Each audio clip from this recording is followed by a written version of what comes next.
You can have multiple functions for the same hook. It's perfectly normal for several plugins to use the same hook. Let's take a look at how you would prioritize hooks. Open up the hooks example plugin we created previously. I'm going to copy and paste the WP footer hook function and change the function name.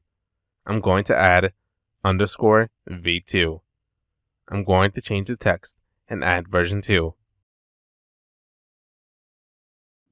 For formatting reasons, I'm going to add break tags to both these functions.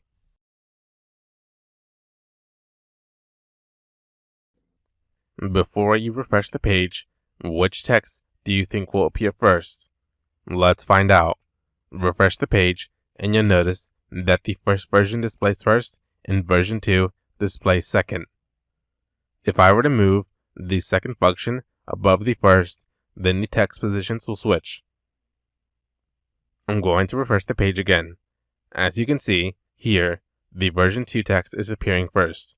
By default, WordPress will run functions as first come, first serve. You can completely override this by using the third parameter, which determines the priority of the function. I'm going to switch back these functions, and I will use the third parameter of the addAction function.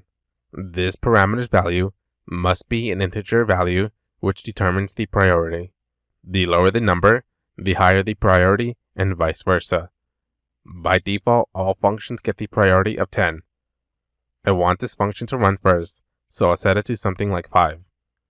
Let's refresh the page, and you will now see the version 2 text appearing first. Just like that, you can determine the order of your functions by setting the priority. Even if you're not repeating the same hook, setting a priority can be helpful if other plugins are also using the same hook. If you feel that your plugin deserves to run first, then you should set the priority to a low number. Now that we understand how the priority works, let's see how plugins initiate these hooks. In the resource section, I provide a link to the function WP footer. If you scroll down to the source section, you'll see that all this function does is call a function called doAction.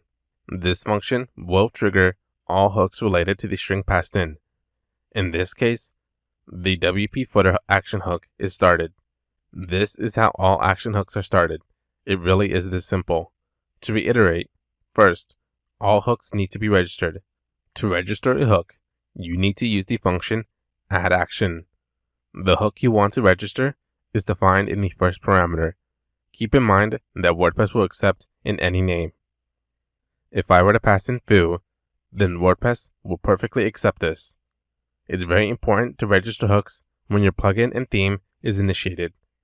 After all hooks are registered, WordPress will run its course, and when it's time to run all hooks, it will use the function doAction followed by the name of the hook it would like to run. WordPress uses this function throughout its core and calls multiple hooks. This is why we never have to worry about running them. To view a list of hooks WordPress will run, you can find those in the resource section of this lecture. There are two kinds of hooks, which are action hooks and filter hooks.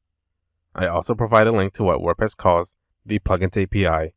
Here, you can find a list of functions that makes hooks all possible. Of course, you're not limited to the WordPress hooks. You can even create your own hooks. Let's explore how that works.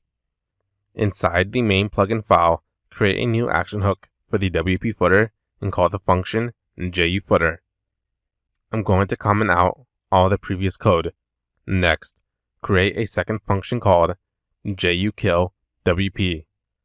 This function will never run unless we call it. However, I want to call it with a custom hook. Inside the footer function, I'm going to call the doAction function. The hook I want to run will be called JUCustomFooter.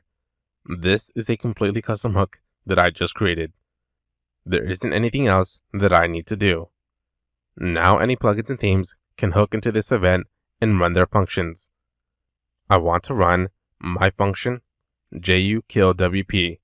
To do this, I'm going to use the function addAction. And for the first parameter, I'm going to pass in our custom hook called JUCustomFooter. The second parameter is the JUKillWP function.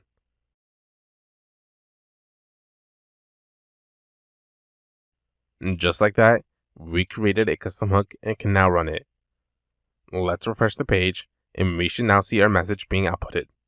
This also works for filters. However, the function for running a filter is called apply filters. We actually did this previously in our code. Open up the partials/post/content excerpt file inside our theme. You'll notice we use the apply filters function. This function asks for the hook and the data we'd like to have filtered. The function will always return something, or at least it's supposed to. There are a couple of other functions, but we won't be going over them as they aren't used as much. Now that you understand how the Plugins API works, it's time to get started with plugin development. If you feel a little bit lost, that's okay. We'll be using the Plugins API plenty. Once again, despite its name, the Plugins API can also be used in themes. It's not exclusive to plugins.